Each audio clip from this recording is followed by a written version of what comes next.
Ang bidang babae, si Duan Roonan, ay patungo sa kasal ni Chen Chen, ang ex-boyfriend ng kanyang matalik na kaibigan na si Xiao Wei, para bigyan ito ng leksyon dahil sa panloloko sa huli. Ang mga pangyayari ay nagsimula 8 oras bago nito, nang si Roonan ay naghahanda na mag-propose sa kanyang kasintahan matapos ang 4 na taong relasyon. Habang kinukunan niya ng video ang kanyang sarili para ipahayag ang laman ng kanyang puso, bigla siyang nakatanggap ng voice message mula sa kanyang matalik na kaibigan, si Xiao Wei. Dahil pinagtaksilan siya ng kanyang kasintahan, si Chen Chen, at nagpakasal na sa iba. Lubos itong nagpadismaya kay Xiao Wei at gusto na niyang magpaalam sa mundong ito. Nang matanggap ni Roonan ang mensahe ni Xiao Wei, agad siyang tumawag kay Xiao, ang kanyang kasintahan, para ipaalam ang balita. Agad silang tumakbo sa bahay ni Xiao Wei at dinala siya sa ospital. Mabuti na lang at naisugod si Xiao Wei, kaya hindi na apektuhan ang kanyang buhay. Sa sandaling ito, galit na galit si Roonan at determinado siyang walang makakapambula sa kanyang matalik na kaibigan. Kaya pumunta siya sa kasal ni Chen Chen upang ipaghiganti ang kanyang kaibigan. Nang makita siya ni Chen Chen, agad itong nagpakita ng takot. Sa pagkakataong ito, lumapit si Roonan sa kanya habang isinasalaysay ang kasalanan na ginawa niya sa kanyang kaibigan.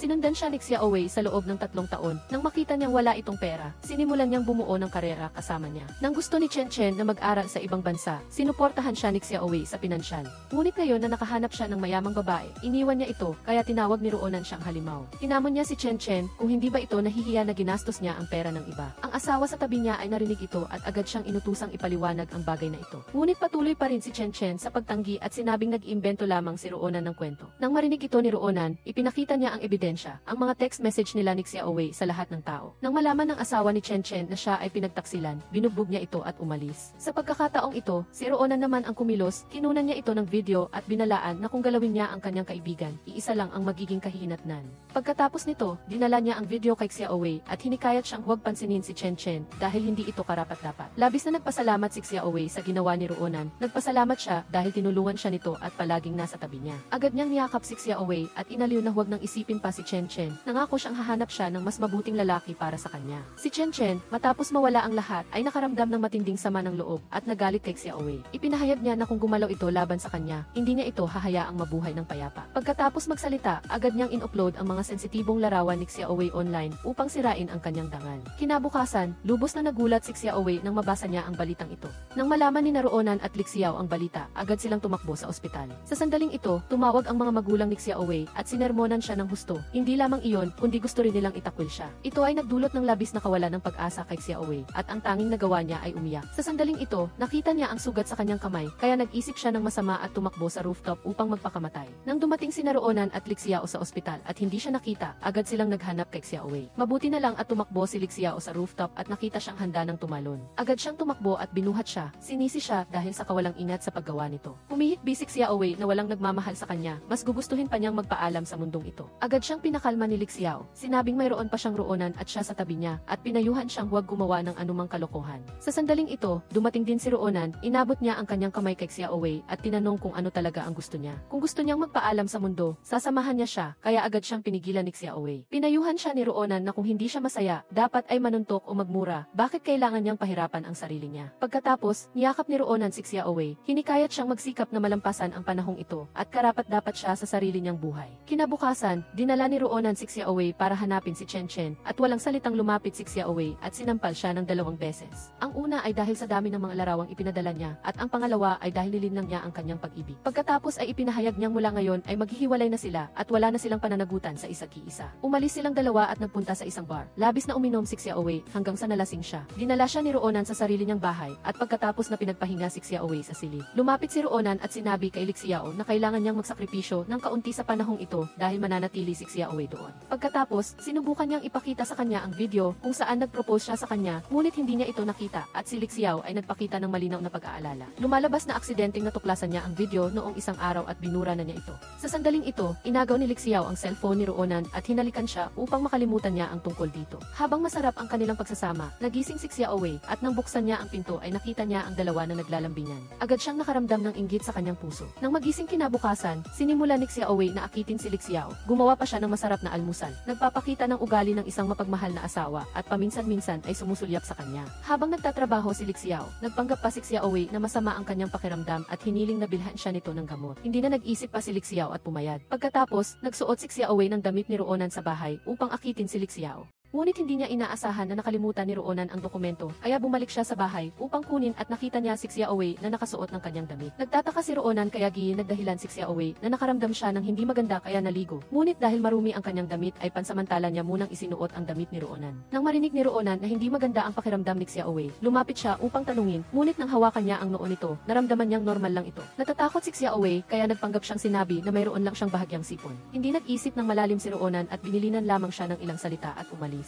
Sa sandaling ito, bumalik si Lixiao at nagtataka si Roonan kung bakit siya bumalik sa ganitong oras. Upang itago ang tungkol kay Xiaowei, nagdahilan siyang hindi maganda ang kanyang pakiramdam kaya umuwi siya ng maaga. Inakala ni Roonan na baka nasalamin sila sa hangin sa rooftop kaya nagkasipon ang dalawa. Kaya, nagpa siya siyang mag-file ng leave sa trabaho para alagaan silang dalawa. Habang nagluluto ng lugaw para sa kanilang dalawa, nakatanggap si Roonan ng tawag mula sa kanyang ina. Pagkasagot, agad siyang sinigawan ng kanyang ina at hinimok na magpakasal na kay Lixiao. Pinakalma ni Roonan ang kanyang ina at nangakong siya na ang aayos. Ngunit hindi pumayag ang kanyang ina at pinilit siyang magpakasal o maghiwalay na lang para hindi masayang ang oras at pagkatapos ay binabaan siya ng telepono. Pagkatapos, nag-usap si Roonan at Xiaowei tungkol sa kanyang pag-propose kay Lixiao. Gusto niyang mag-picnic silang tatlo sa isang prayer lake sa katapusan ng linggo at doon ay mag-propose ulit siya kay Lixiao. Nais ni Xiaowei na sirain ang relasyon ng dalawa, kaya inakala niya na hindi nararapat na ang babae ang mag-propose, mas mabuting hayaan ang lalaki ang maging aktibo. Ngunit inakala ni Roonan na dahil magpapakasal din naman sila, okay lang kung sino man ang maunang mag-propose. Napakabilis dumating ang araw ng picnic, hiniling ni Roonan kay Xiaowei na pigilan si Lixiao habang siya ay naghahanda. Sa sandaling ito, lumapit si Xiaowei kay Lixiao at ipinahayag ang tungkol sa plano ni Roonan na mag-propose sa kanya. Pinayuhan niya si Lixiao na huwag saktan si Roonan kung hindi pa siya handa. Nagulat si Lixiao nang marinig ang balita dahil ayaw niyang magpakasal. Sa sandaling ito, si Roonan ay nakasuot na ng napakagandang dress at naghihintay kay Lixiao. Nang dumating siya, ipinahayag niya ang nilalaman ng kanyang puso at pagkatapos ay isinuot sa kanya ang singsing. Ngunit binawi ni Lixiao ang kanyang kamay, dahilan para mahulog ang singsing sa lawa. Agad siyang humingi ng tawad at tumakbo upang hanapin ang singsing. Si Roonan naman ay labis na nagulat at umalis sa pagkadismaya. Nang gabing iyon, mag-isa si Roonan na natulog sa tent dahil sa inis, kaya nagbigay ito ng pagkakataon kina Xiaowei at Lixiao na magkasama ng sarilinan. Nagpasalamat si Lixiao kay Xiaowei dahil sa pagsasabi ng sikreto ni Roonan. Nagsimulang magkunwari si Xiaowei, nagpapanggap na isang banayad at mabait na babae. Sinabi niya na dahil kaibigan siya ni Roonan, ayaw niyang makita itong nadidismaya at ayaw din niya itong mahirapan. Nang marinig ito ni Lixiao, nagsimula siyang maakit at hiniling na sana si Roonan ay maunawain tulad niya. Nagpatuloy si Xiaowei na ipahayag na hinahangaan niya talaga si Roonan dahil nakahanap ito ng boyfriend na maginoo at mabait. Kasabay nito, hindi na nakatiis si Roonan at nais niyang linawin ang lahat kaya hinanap niya si Lixiao. Sa sandaling ito, nagsimulang maantig si Lixiao sa mga salita ni Xiaowei. Nang handa na siyang gumawa ng isang pagkakamali, dumating si Roonan. Bago pa siya makapagsalita, iginiit ni Lixiao na aksidente niyang nahulog ang singsing. Hinamon agad ni Roonan na kung totoo ang sinasabi niya, bakit niya binawi ang kanyang kamay noon. Agad na lumapit si Xiaowei at nagpanggap na mamagitan, ngunit hindi ito pinansin ni Roonan.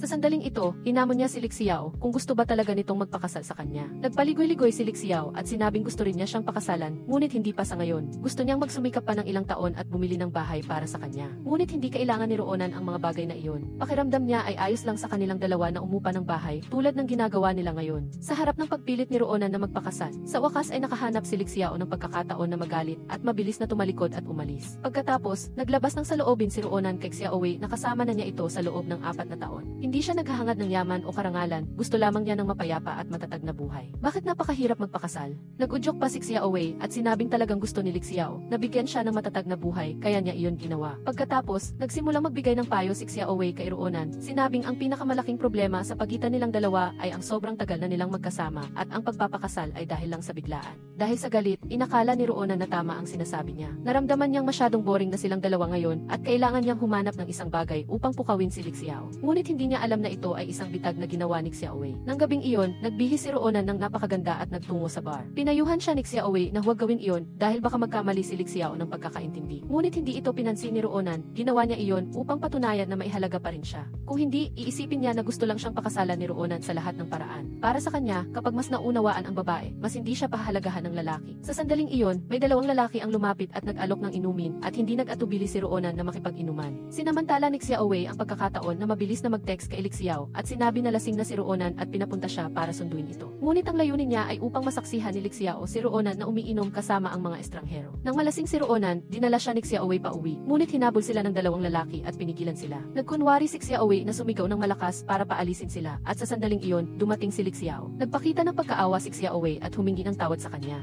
Sa pag-uwi, patuloy niyang inudyok si Lik Xiao gamit ang kanyang mga salita. Pinayuhan niya itong huwag magalit kay Ruonan dahil napilitan lang daw siyang uminom ng murang alak sa labas dahil sa pagmamadali ng kanyang pamilya na magpakasal. Iginiit niyang hindi niya kilala ang dalawang lalaki at pinayuhan si Lik Xiao na pakasalan si Ruonan. Pagkarinig nito, agad na tumutol si Lik Xiao na sinabing pinipilit siyang magpakasal kaya tiyak na hindi siya papayag sa kasal. Nang makita si Lik Xiao na nagagalit, nakamit ni Xiao Wei ang kanyang masamang balak at siya ay ngumiti ng nakakaloko. Pagdating sa bahay, si Xiao Wei ay nagkunwari na nadulas sa banyo upang si Lik Xiao ay mapilitang tulungan siya. Tiempong tinulungan ni Lik Xiao siyang tumayo, sinadya niyang hulugin ang tuwalya at ipinakita ang kanyang katawan kay Lik Xiao. Sa sandaling iyon, narinig ang boses ni Ruonan sa labas. Patuloy na nag-arte si Xiao Wei bilang isang green tea mapagkunwari sa harap ni Lik Xiao. Nag-aalala siyang makita siya ni Ruonan at maghinala, kaya hindi sila makakalabas ngayon. Sa sandaling ito, aksidenteng nahulog ni Lik Xiao ang shower gel na nakakuha ng atensyon ni Ruonan. Agad siyang nagpunta sa banyo upang tingnan at nagpaliwanag si Xiao Wei na naliligo siya. Tinanong pa rin ni Ruonan kung nasaan si Lik Xiao at sinabi niyang bumili ito ng pangontra sa lason para sa kanya. Dahil pagod si Ruonan, hindi na siya naghinala at bumalik sa pagtulog. Upang magpasalamat sa tulong ni Xiao Wei, nagpabili si Lik Xiao sa kanyang kaibigan ng kwintas para ibigay dito. Kinabukasan, habang naghahanda si Ruonan para pumasok sa trabaho, aksidente niyang nakita ang kwintas sa kabinet. Naisip niyang regalo ito ni Lik Xiao para sa kanilang anibersaryo, kaya labis siyang natuwa at ipinagmalaki pa ito kay Xiao Wei. Kahit selos na selos siya sa loob, binati pa rin niya si Ruonan. Ikinuwento ni Ruonan na dati silang naglalakad sa tabi ng lawa sa campus at nakita nila ang dalawang itim na sis na magkasamang lumalangoy. Noon daw ay sinabi ni Lik Xiao na balang araw, magiging tapat sila sa isa't isa tulad ng mga sis. Naisip niya na weekend na ang ika-4 na anibersaryo ng pag-ibigan nila ni Lik Xiao. Sobrang saya ni Ruonan at nagpasalamat siya kay Xiao Wei sa pagpayag na maging maid of honor niya. Sa sandaling iyon, naalala ni Ruonan na ito ay isang sorpresang inihanda ni Lik Xiao para sa kanya, kaya ibinalik niya ang kwintas sa orihinal nitong lugar na parang walang nangyari. Kinaumagahan, nakipagkita si Lik Xiao kay Xiao Wei para bigyan siya ng regalo at pasalamatan siya dahil sa nangyari kahapon ay hindi naghinala si Ruonan. Tuwang-tuwa si Xiao Wei nang matanggap ang regalo. Sa pagkakataong ito, ipinahayag ni Lik Xiao na sa mga nakaraang araw, habang kasama niya si Xiao Wei, na antig siya sa kabutihan nito na lubos na naiiba sa ugali ni Ruonan. Sa mga araw na ito, hindi niya maiwasang maalala si Xiao Wei. Nang marinig ni Xiao Wei ang mga salitang ito, namulaklak ang kanyang puso. Ngunit nagpatuloy siyang umarte bilang isang inosenteng dalaga. Sinabi niyang hindi niya ipagkakanulo si Ruonan at hindi niya tatanggapin ang pag-ibig na ito. Pagkatapos ay ibinalik niya kay Lik Xiao ang kwintas at tumalikod upang umalis. Agad siyang hinila ni Lik Xiao pabalik at iginiit niyang wala na siyang nararamdaman para kay Ruonan. Nagpanggap pa rin siyang inosente na nagsasabing gusto ni Ruonan na pakasalan siya at pinayuhan si Lik Xiao na huwag tratuhin ng masama ang kanyang kaibigan. Tinanong siya ni Lik Xiao kung may nararamdaman ba siya para sa kanya. Hindi direktang sinabi ni Xiao Wei na hindi niya maaaring ipagkanulo ang kanyang matalik na kaibigan. Ngunit sa katunayan ay lihim niyang kinumpirma na may nararamdaman siya para kay Lik Xiao.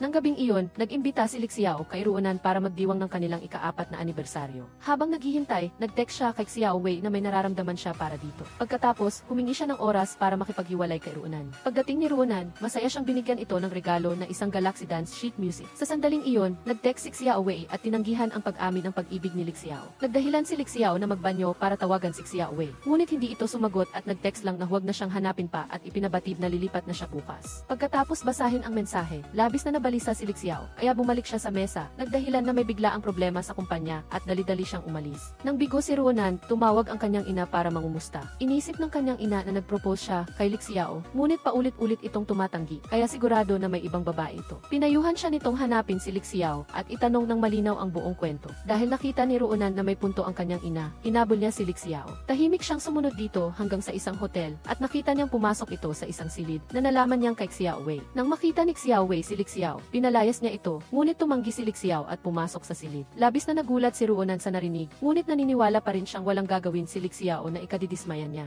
Pagkatapos, nilakasan niya ang loob at naglakad patungo sa silid ni Xiao Wei at kumatok. Sa loob, niyakap ni Lik Xiao si Xiao Wei, umamin na mahal niya ito at pinag-isipan na niyang mabuti ang bagay na ito. Ibinigay din niya ang kwintas at ipinasuot dito at nangako siyang magiging mabuti sa kanya. Nagkunwari pa ring inosente si Xiao Wei at nagtanong kung ano ang gagawin niya kay Ruonan. Sa sandaling iyon, may kumatok at nagulat si Lik Xiao nang buksan niya ang pinto at makita si Ruonan. Habang si Ruonan naman ay nakita ang dalawang taksil, galit na galit siyang sumigaw hanggang sa mamilipit ang kanyang lalamunan. Hindi niya inakala na lihim na nagkikita ang kanyang matalik na kaibigan at kasintahan, habang siya ay inosenteng naghihintay ng marriage proposal. Nagpakita si Xiao Wei ng awa sa sarili at inako ang lahat ng kasalanan. Pinayuhan si Ruonan na huwag pahirapan si Lik Xiao. Inamin din niyang gusto niya si Lik Xiao, ngunit wala pa raw silang ginagawang labis. Gayunpaman, sa sumunod na pangungusap, sinisi naman niya si Ruonan sa pagpapatira sa kanya sa bahay nito. Kung hindi raw ay hindi mangyayari ito. Naniniwala rin si Lik Xiao na si Ruonan ay labis-labis ang reaksyon kahit wala pa silang ginagawa. Sa narinig, galit na galit si Ruonan at sinampal si Lik Xiao. Sinamantala ni Xiao Wei ang pagkakataon at niyakap si Lik Xiao at nagmakaawa kay Ruonan na patawarin ito. Sinabi pa niya na ang pagpapatawad kay Lik Xiao ay magiging isang tagumpay para sa kanilang tatlo. Hinarap ni Ruonan si Lik Xiao at tinanong kung ganoon ba ang iniisip nito. Nang hindi ito umimik, umalis na lang siya ng may hinanakit. Bumalik si Ruonan sa bahay at nag-ayos ng mga gamit. Bago umalis ay masakit sa loob niyang binali ang lahat ng larawan nila ni Lik Xiao. Sa sandaling iyon, inuwi ni Lik Xiao si Xiao Wei sa bahay. Nagpanggap si Xiao Wei na naaawa sa sarili. Sinabing ayaw silang makita ni Ruonan ngayon, ngunit hayaan na lang daw munang ihatid siya ni Lik Xiao maya-maya. Ang mga salitang ito ay lubusang ikinagalit ni Ruonan. Para itong deklarasyon ng pag-aangkin ni Xiao Wei kay Lik Xiao. Dahil dito, nadama ni Ruonan na kasuklam-suklam si Xiao Wei at pinayuhan niya itong tigilan na ang pag-arte.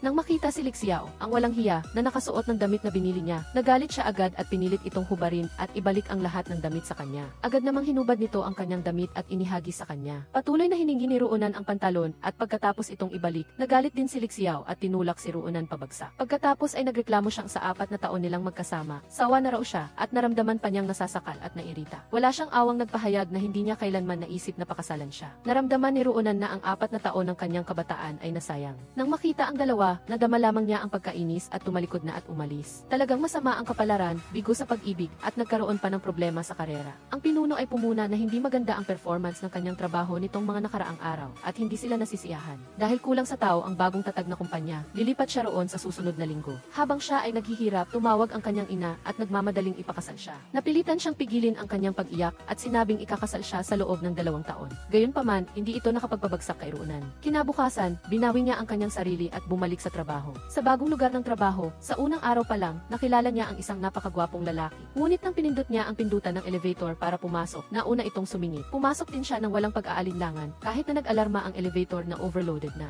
Agad siyang sinabihan ng mga tao sa likod na lumabas, ngunit tumanggi si Ruonan at sinabi sa lalaki na lumabas dahil nauna siyang pumasok. Kapwa sila nagpumilit kaya nagtalo sila. Sa huli, nanalo si Ruonan at pinanood niya itong lumabas ng elevator. Umiti siya ng may pagmamalaki. Dumaan si Ruonan sa branch office at dumating ng eksaktong nagsisimula na ang regular na pulong. Hindi niya inaasahan, ang kanyang direktang supervisor pala ay ang lalaking nakipagtalo sa kanya sa elevator. Ang pangalan niya ay Uzi. Pagpasok niya sa pulong, agad siyang hinilingang magbigay ng kanyang opinyon na nag-alala sa kanya na baka nagbabalak itong maghiganti sa nangyari kanina. Ngunit hindi rin siya nagpatalo at agad niyang ipinaliwanag ang kanyang pananaw. Naramdaman niyang ang proyekto ng kumpanya ay may maraming problema na hindi nila mahanap ng solusyon. Hindi niya inaasahang sasang-ayon ito sa kanyang pananaw at sinabi pang nagbigay siya ng magandang direksyon para sa kumpanya. Nagulat si Ruonan dito dahil hindi siya ang uri ng tao na inakala niya. Gayunpaman, dahil dito, naasar ang kanyang mga kasamahan at pinahirapan siya. Pagkatapos ng pulong, pinagawa pa siya ng mga kasamahan ng pagbabago sa document kahit hindi niya ito trabaho. Sa panig ni Lik Xiao, mula nang makasama niya si Xiao Wei, araw-araw siyang nakakatanggap ng daan-daang tawag at mensahe anuman ang oras o lugar.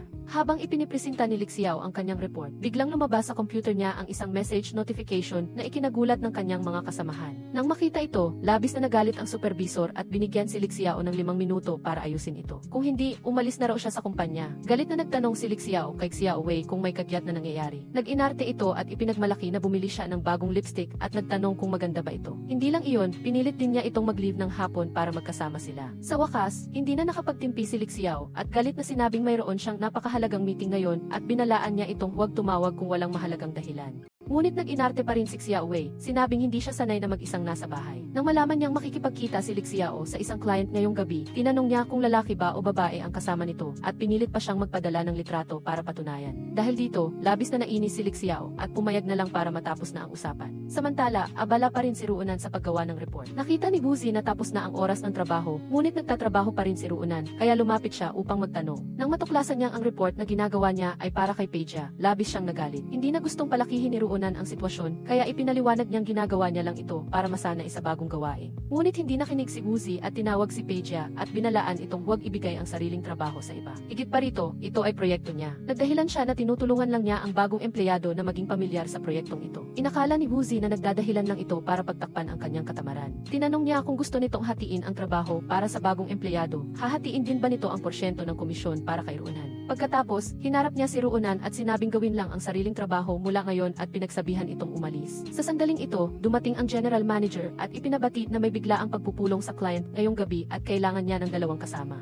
Gayunpaman, pagdating sa party, natuklasan ni Ruonan na napakasama ng dalawang boss, pinilit siyang uminom. Sa kabutihang palad, nakatakas siya dahil sa tulong ni Woozi. Kasabay nito, si Xiaowei ay sumunod sa Gi at nagpunta sa restaurant kung saan nakikipagkita si Li Xiao sa kanyang kliyente. Pagkatapos, tinawagan niya si Li Xiao at sinabing susunduin niya ito. Nang marinig ito, si Li Xiao ay nakaramdam ng pagkainis at sinabihan siyang manatili na lang sa bahay at hindi na kailangang pumunta. Sa sandaling iyon, nakita ni Li Xiao si Ruonan na nalalasing kaya tumakbo siya upang tulungan ito. Agad namang dumating si Woozi at inagaw si Ruonan. Ngunit, hindi inaasahan, sa parehong oras, lumitaw din si Xiaowei at nakita ang eksena. Agad siyang nagpakita ng kaawa-awang mukha at nagmakaawa kay Ruonan na huwag nang lumapit sa kanyang kasintahan.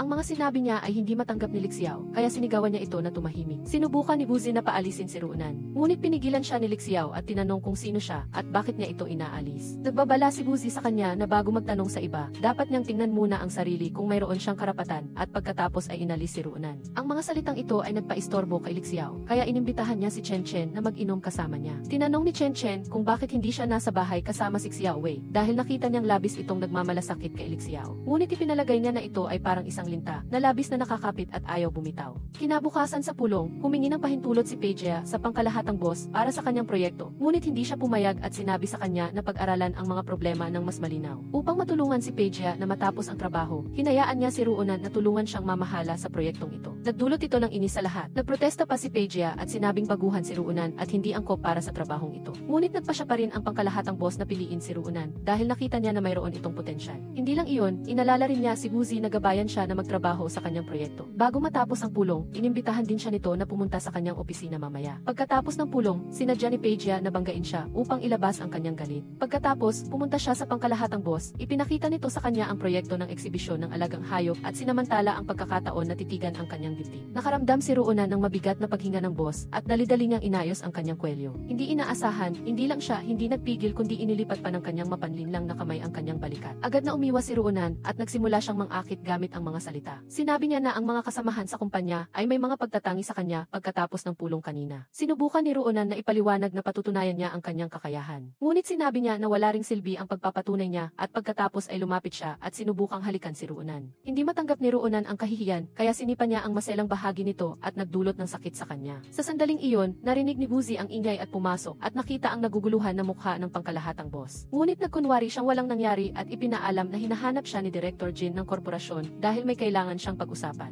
Sinamantala rin ni Ruonan ang pagkakataong iyon at umalis. Matapos umalis ni Woozi, naramdaman ng pangkalahatang boss ang kahihiyan kaya sinipa niya ang silya. Nang gabing iyon, personal na inihatid ni Woozi si Ruonan sa bahay at nagpasalamat ito sa kanya sa pagtulong niya. Bilang ganti, inanyayahan niya itong umuwi sa kanya upang uminom ng alak. Sa sandaling iyon, nakita ni Li Xiao ang dalawang baso ng pulang alak sa litrato ni Ruonan. Sa malabong refleksyon ng baso ng alak, may silweta ng isang lalaki. Dahil dito, labis siyang nabalisa at gustong makita kung sino ang lalaking iyon. Sa sandaling ito, lumitaw si Xiaowei mula sa likuran at tinanong siya kung ano ang pinapanood niya ng mailabis na atensyon. Dali-dali namang nagbago ng usapan si Li Xiao at inanyayahan siyang manood ng pelikula, ngunit patuloy na iginigiit ni Xiaowei na tingnan ang kanyang telepono. Agad na nagbago ang mukha ni Li Xiao at galit siyang nagbabala rito na itigil na ang bagay na ito. Naramdaman niyang wala itong anumang tiwala sa kanya. Pagkatapos magsalita, kinuha niya ang kanyang jacket at umalis at patuloy na tinawagan ni Xiaowei si Li Xiao, ngunit walang sumasagot. Ang tanging nagawa niya ay hugasan ang lumang kaso at bumalik sa kusina, kinuha ang kutsilyo at sinaktan ang sarili. Sa sandaling ito, dumating si Li Xiao sa bahay ni Ruonan at nakita si Woozi na naroon din agad na naging tensyonado ang kapaligiran. Pinaalalahanan ni Ruonan si Li Xiao na naghiwalay na sila kaya wala nang anumang ugnayan. Pagkatapos, direkta niya itong pinaalis. Sa sandaling ito, nakatanggap si Li Xiao ng text message na si Xiaowei ay nasugatan at nasa ospital. Sinamahan siya ni Ruonan sa ospital upang tingnan kung ano ang nangyari sa kanya. Hindi inaasahang bahagya lang pala ang pinsala niya. Nang makita ni Xiaowei na magkasamang dumating ang dalawa, agad itong nagsiselos. Nagpahayag din si Ruonan na ang dahilan ng pagpunta niya ay para makipag-usap ng malinaw sa kanilang dalawa. Bagaman hindi niya mapapatawad ang ginawa nilang dalawa dahil sa dating pagmamahalan, umaasa siyang matatapos na ang lahat dito. Sinamantala ni Xiaowei ang pagkakataon at sinabing hindi sila bagay at hindi sila magiging masaya kung magkasama sila. Inakala niyang tinutulungan niya si Ruonan at binalaan siyang wala itong karapatan na sabihin ang mga salitang iyon. Matapos marinig ito, labis na nagalit si Ruonan. Ayaw nang manatili kahit isang minuto pa, kaya tumalikod at umalis. Kinabukasan sa pulong, iniulat ni Pagea na ang kapital na gugugulin para sa bagong proyekto ay 2 milyon. iyon. Nang malaman niya na si Ruonan ang nagsulat ng paraan ng pagpupondo, gusto niyang maghiganti sa nangyari kahapon, kaya galit siyang nagalit at sinermonan siya kahit na napakaliit ng kanyang pagkakamali. Binigyan pa niya siya ng 1 oras upang ayusin ang proyekto at kung mayroon pa ring pagkakamali, sisantihin niya agad ito.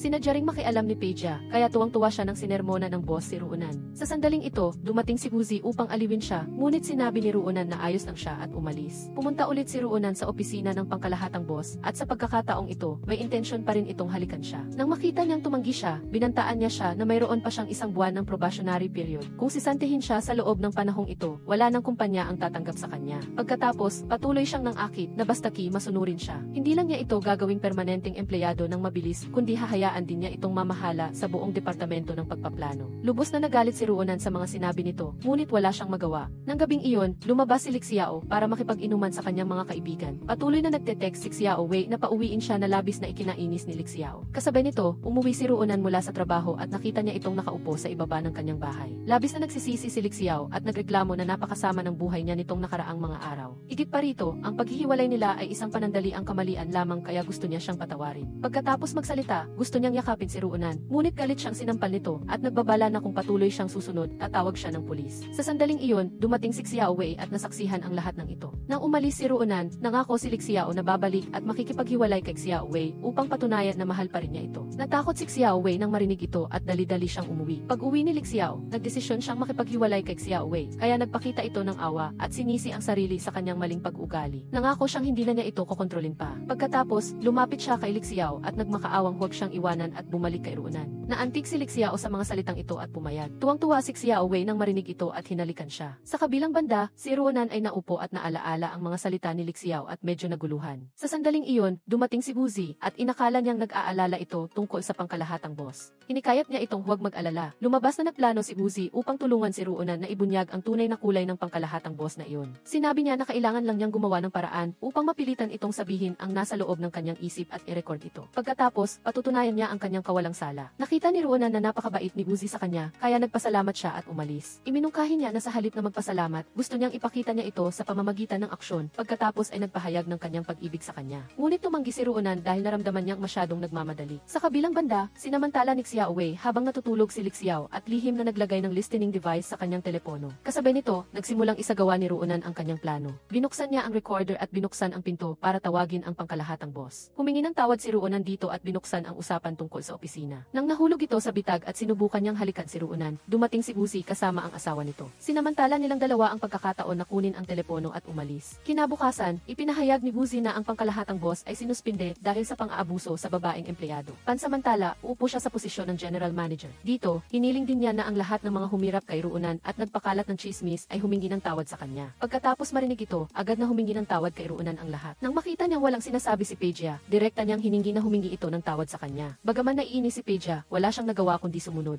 Sa kabilang banda, sinamantala ni Xiao Wei habang nasa trabaho si Lixiao at binuksan ang kanyang computer upang lihim na basahin ang kanyang mga text message. Nalaman niyang madalas mag-text si Lixiao kay Ruonan kaya labis siyang nagalit. Nang gabing iyon, umuwi si Lixiao mula sa trabaho. Nakita niya na hindi pa nakapatay ang computer ni Xiao Wei kaya binuksan niya ito at nalaman niyang sinusubaybayan niya ang lahat ng kanyang mga text message. Sa sandaling iyon, umuwi si Xiao Wei na may dalang cake para sa kanilang 1 buwang anibersaryo. Hindi na nakapagtimpi si Lixiao kaya nakipaghiwalay siya. Pagkatapos, ipinakita niya ang ebidensya ng pagsubaybay ni Xiao Wei sa kanya. Humingi siya ng tawad kay Lixiao sa takot, ngunit hindi niya ito tinanggap at iginiit na makipaghiwalay. Nagpakita ulit si Xiao Wei ng awa at ginamit ang cake para pilitin si Lixiao na huwag makipaghiwalay sa kanya. Inakala niyang nakikipaghiwalay siya sa kanya para bumalik kay Ruonan at hiniling kay Lixiao na magsulat ng kasulatan na hindi siya makikipaghiwalay sa kanya. Kung hindi, dadalhin niya itong makipag-away kasama niya. Agad siyang itinulak ni Lixiao, nagpahayag na makikipaghiwalay siya ng walang pag-aalinlangan at umalis. Sa sandaling ito, galit na sumigaw at umiyak si Xiao Wei. Sa sandaling iyon, may tumawag na nagsabing na aksidente ang kanyang ama. Dali-dali siyang tumakbo sa ospital matapos marinig ito. Sinabi ng doktor na malubha ang pinsala ng kanyang ama at kailangan ng madali ang operasyon. Gayunpaman, wala siyang pera para sa operasyon ng kanyang ama, kaya humingi siya sa doktor ng karagdagang 2 araw para makahanap ng pera. Pinayuhan siya ng doktor na kung wala siyang pera, kailangan niyang kumuha muna ng 100,000 yuan para sa operasyon ng kanyang ama at ang natitira ay mamaya na lang. Nang marinig ito, agad na tinawagan ni Xiao Wei si Lixiao para umuwi. Pagdating niya, gusto niya agad makipaghiwalay. Sinamantala ni Xiao Wei ang pagkakataon at sinabi na naaksidente ang kanyang ama at kailangan niya ng 300,000 yuan para sa madali ang operasyon. Kung papayag si Lixiao, tatanggapin niya ang paghihiwalay. Nang marinig ito, nagdesisyon si Lixiao na bibigyan lang siya ng kalahati at kailangan niya ng maghanap ng iba para sa natitira. Nagreklamo ulit si Xiao Wei na hindi niya alam kung paano niya makukuha ang perang iyon. Sinabihan siya ni Xiao na magtrabaho at kumita ng sarili niyang pera at inihambing siya kay Ruonan. Lumapit si Xiao Wei at sinubukang suyuin si Xiao. Umalis siya at ipinahayag na pagkatapos niyang ibigay ang pera, wala na silang kinalaman sa isa't-isa. Kinabukasan, pumunta si Xiao sa opisina ni Ruonan para hanapin siya at bigyan ng regalo bilang pakikipagkasundo. Pumasok si Wuzi at nakita silang dalawa. Nagdagdag si Peijia ng pampalasa sa kwento at sinabing hindi simple si Ruonan at palagi niyang pinananatili ang mga kasintahan sa tabi niya. Hindi sinasadyang narinig ni Wuzi ang sinabi niya, kaya nagalit siya at umalis. Sa kabilang banda, nagsimulang maghanap ng trabaho si Xiao Wei para kumita ng pera. Gayunpaman, dahil sa napakaliit na karanasan niya, walang tumanggap sa kanya. Sa sandaling ito, nagkataong nag-interview si Xiao Wei sa opisina ni Ruonan.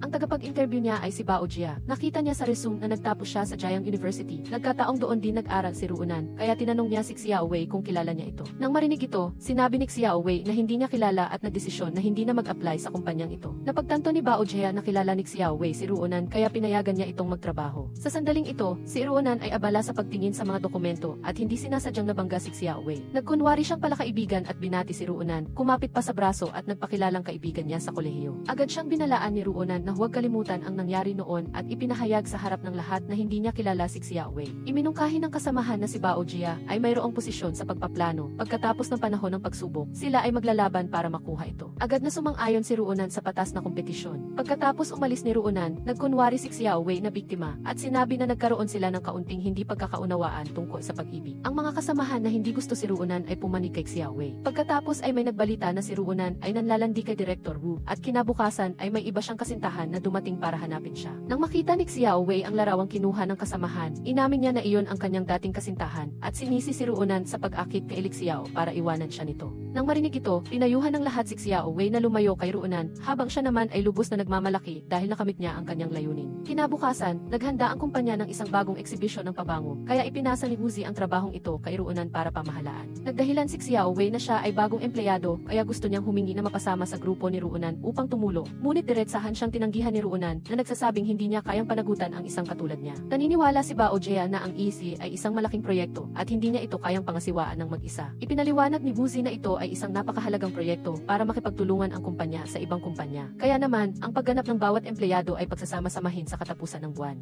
Nang umalis ang lahat, tinawag ni Bao Jia si Xiao Wei at hinikayat siya na kapag sinira niya lang ang plano ni Ruonan ay magiging regular siyang empleyado. Nakonsensya si Xiao Wei, ngunit ginamit ni Bao Jia ang pangako niya noong interview para balaan siya. Naniwala rin si Bao Jia na nililigawan ni Wuzi si Ruonan, tiyak na gagamitin niya ang kanyang kapangyarihan para pumanig kay Ruonan. Nagpunta si Wuzi, nakita ang dalawang naglalambingan kaya kinuhanan niya ng larawan at ipinadala kay Xiao. Sa sarili, sinabi ni Xiao Wei na kung makikipaghiwalay siya, malabong magkaroon siya ng pagkakataong makabalik pa. Nang dalhin ni Ruonan ang pabango upang ilagay sa exhibition area, lumapit si Xiao Wei at nag-alok na tulungan siya. Tumanggi si Ruonan kaya nag-agawan sila at nabasag ang bote ng pabango. Nakita ni Bao Jia ito at sinisi si Ruonan sa pagbasag ng pabango. Pinilit siyang managot dito. Kahit galit na galit si Ruonan ay wala siyang nagawa kundi sumunod. Agad siyang nag-post sa social media humihingi ng tulong upang mahanap ang pabango. Sa kabilang banda, nang makita ni Xiao ang post ni Ruonan, nagmamadali siyang tumakbo upang hanapin ito para sa kanya. Kasabay nito, inihayag ni Wuzi na ang pabango ay available na lang sa labas ng bayan. Nang marinig ito, nagpa siya si Ruonan na siya mismo ang pumunta roon. Agad siyang pinigilan ni Wuzi dahil hindi naaabot sa oras. Dahil wala nang magagawa, nagpa siya si Ruonan na humingi na lang ng tawad sa brand at akuin ang lahat ng responsibilidad. Sa sandaling iyon, dumating si Xiao dala ang pabango at ibinigay kay Ruonan na labis niyang ipinagpasalamat. Galit na galit si Xiao Wei nang masaksihan ang eksenang iyon. Sa pagkakataong magkasama silang maglalagay ng gamit, palihim siyang lumabas at ikinulong si Ruonan sa loob. Nang makita ni Xiao si Xiao Wei na lumabas, naghinala siya na may masama siyang ginawa kay Ruonan kaya agad siyang naghanap. Sinamantala ni Xiao Wei ang pagkakataon at inihayag sa lahat na nawawala si Ruonan.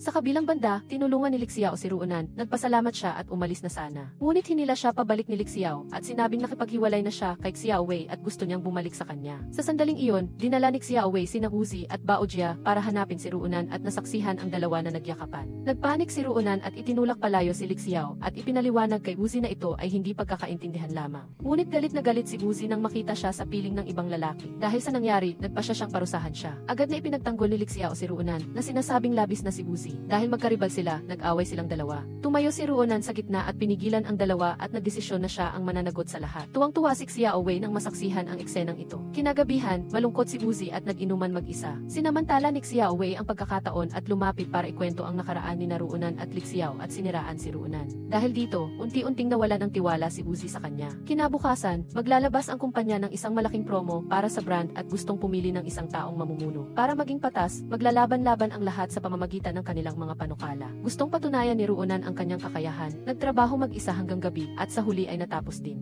Ngunit paglabas niya pa lang ng pinto, pumunta si Xiao Wei at ninakaw ang proyekto niya. Kinabukasan, nang makita niyang nagpepresenta si Xiao Wei ng sarili niyang panukala, natigilan si Ruonan. Nang gusto niyang magbigay ng ebidensya, nalaman niyang nawala ang dokumento sa computer, kaya ang tanging paraan niya ay magpresenta ng pasalita. Ngunit pagkatapos magpresenta, sinabi ni Xiao Wei na ang sinasabi ni Ruonan ay ganap na naiba sa kanyang proyekto. Noon lang napagtanto ni Ruonan na binago ni Xiao Wei ang kanyang panukala, kaya galit siyang hinila si Xiao Wei palabas. Hinarap ni Ruonan si Xiao Wei kung bakit siya laging puntirya. Sinisi naman ni Xiao Wei si Ruonan sa lahat ng kasalanan. Sabi niya, inagaw niya ang lahat mula sa kasintahan hanggang sa kanyang karera. Ngayon, gusto niyang maranasan ito ang kanyang naramdaman. Ayaw ni Ruonan na makipag-agawan sa kanya, ngunit tungkol sa pagiging regular na empleyado sa kumpanyang ito, hindi niya ito palalampasin. Ngunit sa huli, ang namuno sa proyekto ay napunta kay Bao Jia. Hindi pumayag si Ruonan kaya lumapit siya kay Woozi para magtanong. Galit pa rin siya sa nangyari noon kaya pinayuhan niya itong huwag hayaang makaapekto ang personal na buhay sa trabaho at inulit ang kanyang pangako sa kanya. Napagtanto ni Ruonan na mali ang kanyang pagkakaintindi kaya iginiit niya na tapos na silang tuluyan ni Lixiao. At ang pangako nito ay hinding-hindi niya malilimutan. Sa sandaling ito, papasok sana si Xiao Wei, ngunit narinig niya ang kanilang pag-uusap. Naramdaman niya na wala siyang pag-asang maging regular na empleyado, kaya lumapit siya kay Bao Jia at humingi ng pagpapaalam. Si Bao Jia naman ay patuloy na binabago ang isip ni Xiao Wei. Hinihikayat siyang makipagkumpetensya kay Ruonan para sa posisyon. Tinulungan pa niya si Xiao Wei na itago ang kanyang tunay na pagkatao at ipinakilala siya sa ina ni Woozi. Sa kaarawan ni Woozi, dinala niya si Ruonan sa kanilang bahay. Ngunit ang kanyang ina ay gustong ipakilala si Xiao Wei sa kanya at pinuri pa ito sa lahat ng magagandang bagay. Hindi lang iyon, tiningnan din niya si Ruonan na parang katulong, inutusan siyang magbuhos ng alak para sa lahat. Hindi nakayanan ni Ruonan ang kahihiyan kaya napilitan siyang umalis. Tatayo na sana si Woozi para habulin siya, ngunit hindi siya pinayagan ng kanyang ina. Si Xiao Wei naman ay nagdagdag pa ng panggatong na nagsabing tiyak na may mahalagang tao na naghahanap kay Ruonan kaya siya umalis sa ganitong sitwasyon. Naiinis si Woozi nang marinig ito, kaya pinigilan ng kanyang ina si Xiao Wei upang samahan si Woozi kinagabihan. Nang malaman niyang si Xiao Wei ay ang dalaga ng Shuiyun Group, iginiit ng kanyang ina na siya ang magiging manugang niya. Noong gabing iyon, mag-isang uminom si Woozi ng murang alak sa kanyang silid at nag-text kay Ruonan. Pumasok si Xiao Wei at inalagaan ng husto si Woozi, kaya nakita niya si Xiao Wei bilang si Ruonan. Nang malapit na silang lumagpas sa limitasyon, biglang natauhan si Woozi at tumakbo sa banyo para maghilamos ng malamig na tubig. Nagbalik siya para humingi ng tawad kay Xiao Wei. Nang biglang dumating si Ruonan, matapos makatanggap ng text at nakita silang dalawa, hindi na siya nakapagpigil at lumapit upang sampalin si Xiao Wei ng malakas. Nang gusto pa sanang magpaliwanag ni Woozi, ipinakita na ni Ruonan ang buong personalidad ng isang matapang na babae. Wala siyang sinanto at pagkatapos magsalita ay tumalikod at umalis. Pagkatapos umalis ni Ruonan, nilinaw din ni Woozi kay Xiao Wei na si Ruonan ang gusto niya at ayaw niyang magkamali ito ng intindi at magdamdam. Umaasa siyang hindi na ito mangyayari at sa kumpanya ay mananatili silang mabuting kasamahan. Pagkatapos magsalita, tumalikod siya at sinundan si Ruonan. Sa sandaling iyon, dahil sa galit ay nabali ang paa ni Ruonan at sakto namang nakita siya ni Lixiao na sumunod sa kanya, binuhat siya at isinakay sa kotse. Sakto namang nakita ni Woozi na humabol sa kanila ang eksenang ito. Kinabukasan, pagdating sa trabaho, nagsimulang manira si Xiao Wei sa harap ng kanyang mga kasamahan. Inakusahan niya si Ruonan na kusang pumasok sa silid tulugan ni Director Hu. Sakto namang narinig ito ni Ruonan, kaya itinapon niya ang baso ng tubig kay Xiao Wei at binalaan siya na kung sisiraan pa siya nito, sisirain din niya ang mukha nito. Naging matagumpay ang malaking promo ng brand. Biglang nagdagdag ng live broadcast ang brand. Naghanap ang lahat ng sponsor at kung sino ang mananalo ay siyang mamumuno sa live broadcast. Sinuportahan si Xiao Wei ng ina ni Woozi, nagtagumpay siyang agawin ang tatak ng alak na gustong makipagtulungan ni Ruonan. Muling siniraan ni Xiao Wei si Ruonan para maging pinuno. Mabuti na lang at tinulungan ni Lixiao si Ruonan na makabawi. Nagpunta siya kay Xiao Wei at binalaan siya na kung gusto niyang makuha ang pera para sa pagpapagamot ng kanyang ama, hindi na siya makikipag-agawan kay Ruonan. Kung pumayag siya, bukod sa natitirang $50,000, maaari pa siyang bigyan ng karagdagang $50,000. Kung hindi, ibubunyag niya ang pagsisinungaling nito na siya ay isang dalaga para linlangin ang ina ni Woozi. Walang ibang pagpipilian si Xiao Wei kundi sumang-ayon. Ngunit hindi inaasahan, ginamit din ni Xiao Wei si Li Xiao at gusto niyang maglaro ng malaki. Gusto niyang gamitin ang live broadcast na ito para mag-set up ng bitad. Sa labas ay sumang-ayon, ngunit sa totoo lang ay nakipagsabuatan siya kay Bao Jia. Sinira ang lahat ng kagamitan bago ang live broadcast. Gusto niyang mapahiya si Ruonan sa live broadcast at sa gayon ay maalis siya sa laro. Ngunit si Ruonan ay hindi madaling madapa sa parehong lugar ng 2 beses. Naghanda siya ng isang backup plan, naghanda ng 2 live broadcast room. Bukod pa rito, nag-install din siya ng surveillance camera sa nasirang live broadcast room at na-record ang buong proseso ng krimen ni Bao Jia at Xiao Wei. Nang makita ang ebidensya para protektahan ang sarili, si Xiao Wei ay walang ibang pagpipilian kundi isisi ang lahat kay Bao Jia. Bukod pa rito, mayroon siyang recording na nagpapatunay na siya ay tinakot. Galit na galit si Bao Jia, ngunit wala siyang nagawa. Sa huli, si Bao Jia lang ang naparusahan at umalis sa kumpanya. Nang umalis siya, hinabol siya ni Xiao Wei, lumuhod at umiyak at nag-alok pa na lumuhod upang magmakaawa na tulungan siya nitong pabagsakin si Ruonan. Sa simula ay tumanggi si Bao Jia, ngunit nang makita niyang tapat si Xiao Wei, nagbago ang isip niya. Ginamit ni Bao Jia ang kanyang kagandahan upang akitin ang kanyang dating boss para bumalik sa kumpanya upang tulungan siyang tanggalin si Ruonan.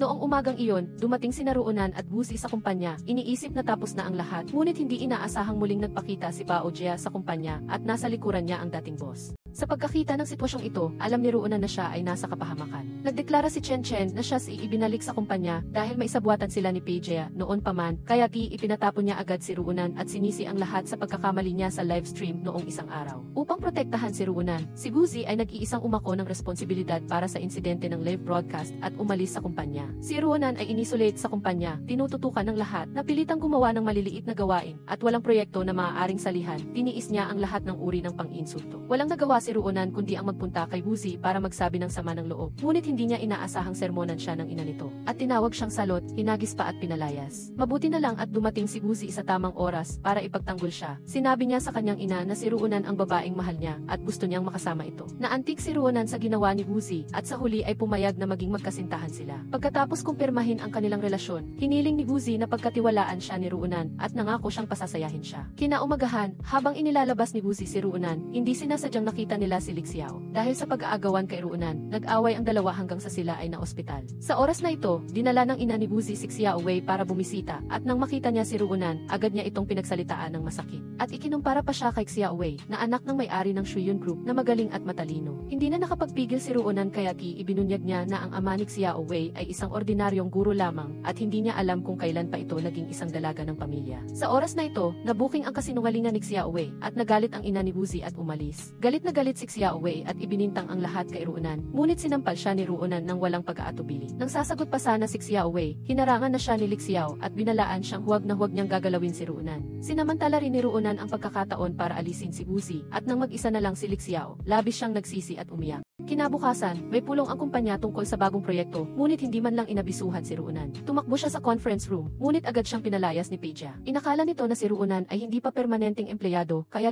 wala siyang karapatang sumali sa proyektong ito. Nagtaka si Ruonan kung bakit naroon si Xiao Wei, na isa ring probationary employee. Nagtaas ng boses si Pei Jia na siya ay personal na inimbitahan ni Pei Jia upang makipagtulungan sa proyektong ito. Galit na umalis si Ruonan. Sa oras na ito, nag-text si Li Xiao na ipaalam na ang kanyang kumpanya ay nakipagtulungan sa kumpanya ni Ruonan para sa isang bagong proyekto. Pagkatapos basahin ang text, agad siyang nakipagkita kay Li Xiao. Sa pagkukwento ni Li Xiao, nalaman niya na ang dalawang kumpanya ay magkasamang bubuo ng proyekto ng pulseras at si Pei Jia ang pumirma sa kontrata. Masayang-masaya si Li Xiao dahil magkakatrabaho sila. Ngunit sinabi ni Ruonan na sa kasalukuyan ay isa lamang siyang empleyado na gumagawa ng maliliit na gawain sa kumpanya at wala siyang pagkakataong makilahok sa proyektong ito. Nahulaan ni Li Xiao na si Xiao Wei ang may kagagawan at aalis sana siya para kausapin ito. Ngunit pinigilan siya ni Ruonan. Ayaw niya nang makialam pa si Li Xiao sa kanyang mga bagay dahil lalo lang nitong gagawing awkward ang kanilang tatlo. Nagkaroon ng ideya si Li Xiao at iminungkahi niyang gumawa si Ruonan ng isang ulat at ibibigay niya ito ng direkta sa kanyang amo. Sa simula ay hindi pumayag si Ruonan, ayaw niyang magkautang ng kahit ano sa kanya. Ngunit pagkatapos ipaliwanag ni Li Xiao na hindi niya ginawa iyon para sa kanya, kundi dahil ang mga proyektong isinumite ng kanyang kumpanya ay hindi nakakasiya sa kanyang amo. Inisip ni Ruonan na ito na ang pagkakataon niya upang baliktarin ang sitwasyon kaya pumayag siya. Nang gabing iyon, nagpuyat siya upang tapusin ang ulat. Kinaumagahan, sa tulong ni Li Xiao, na ipadala ang plano ni Ruonan sa kanyang boss. Lubos siyang nasiyahan sa proyekto ni Ruonan. Sa sandaling ito, dumating si Xiao Wei upang magsumite ng ulat at ipinahayag agad ng amo ni Li Xiao ang kanyang kagustuhang palitan ang taong namamahala kay Ruonan. Galit na galit si Xiaowei, kaya agad siyang tumawag kay Peja upang ipaalam ito. Agad siyang inutusan ni Peja na makipagkita sa pangkalahatang tagapamahala upang humingi ng paraan.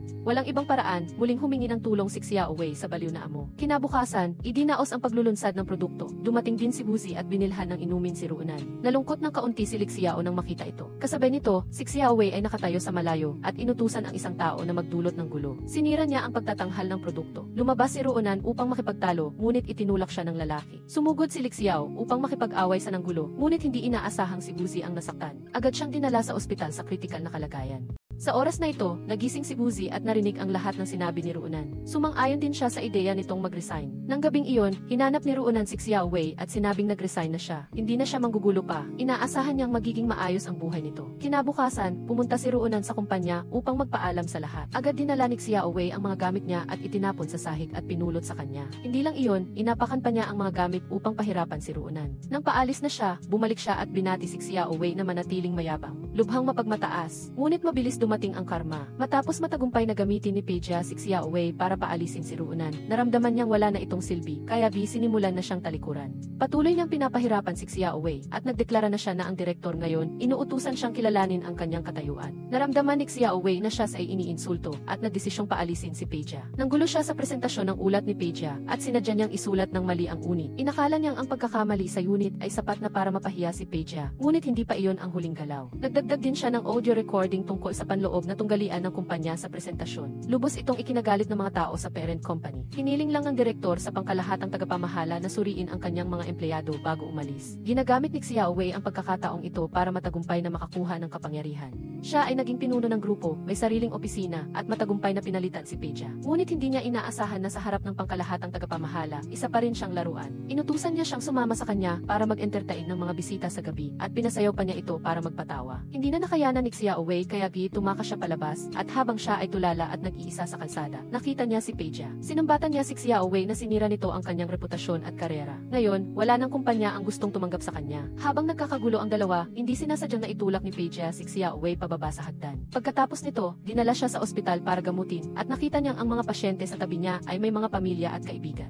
Dati ay may nagmamalasakit pa sa kanyang si Ruonan, ngunit ngayon ay nag-iisa na lang siya. Sa oras na ito, napagtanto niya ang kanyang pagkakamali at labis siyang nagsisisi sa mga ginawa niya kay Ruonan. Lahat ay nawala dahil sa kanyang pagiging makasarili. Naliwanagan si Xiaowei at naglakas loob na puntahan si Ruonan at humingi ng tawad. Nagbukas ng damdamin ang dalawa, nagpatawaran sa lahat ng nakaraang sama ng loob at nagkasundong limutin ang lahat. Pagkatapos, ikinuwento ni Xiaowei kay Ruonan ang tungkol sa pagpapalitan ng pabor sa pangkalahatang tagapamahala. Dahil dito, mabilis siyang umangat. Gayunpaman, nang gabing iyon ay inapi siya kaya napilitan si Xiaowei na umalis. Ngunit tiyak na hindi siya palalampasin ng pangkalahatang tagapamahala. Nag-aalala pa rin si Ruonan para kay Xiaowei. Nang marinig niyang muli siyang inapi ng pangkalahatang tagapamahala na iyon, nagdesisyon si Ruonan na tulungan si Xiaowei na makaalis sa paghihirap. Ibinunyag niya ang mga kasuklam-suklam na ginawa nito upang paalisin siya sa kumpanya at iligtas ang iba pang babaeng kasamahan. Pagkatapos, nagsimulang makipag-ugnayan si Ruonan sa lahat. Ang magkaribal na sina Xiao at Wuzi ay nagsimulang magtulungan. Tinutulungan si Ruonan na imbestigahan ang mga krimen ng pangkalahatang tagapamahala. Si Xiaowei naman ay nagpatuloy na makipagsapalaran. Habang kasama ang pangkalahatang tagapamahala sa paghingi ng tawad kay Direktor Zhao, nagsimulang magpatibong si Xiaowei at binuksan ang recorder. Sinabi ni Direktor Zhao sa kanya na ang pangkalahatang tagapamahala ay gustong magtayo ng sarili niyang kumpanya at inaakit ang mga kasalukuyang kliyente ng kumpanya papunta sa kanyang sariling kumpanya. Nang maging malinaw ang ebidensya, nagpunta si Ruonan kay Direktor Kim ng parent company at ikinuwento ang lahat. Ang lahat ng krimen ng pangkalahatang tagapamahala ay nabunyag, ngunit gusto pa rin niyang itanggi ang mga ito. Gayunpaman, nang makita ang kontrata sa kamay ni Ruonan, tumawa siya at sinabing walang lagda niya sa kontrata, ay tiyak na peke ang ebidensya. Inamin ni Xiao na hindi siya maaaring maparusahan sa pamamagitan lamang ng isang pangalan, ngunit naghanda sila ng testigo. Sa sandaling lumitaw si Direktor Zhao, ganap na nataranta ang pangkalahatang tagapamahala at bigla siyang humawak ng kutsilyo at gustong agawin ang kontrata. Sumugod si Xiao upang makipag-agawan, ngunit itinulak siya nito. Pagkatapos, tumakbo siya patungo kay Ruonan na may dalang kutsilyo.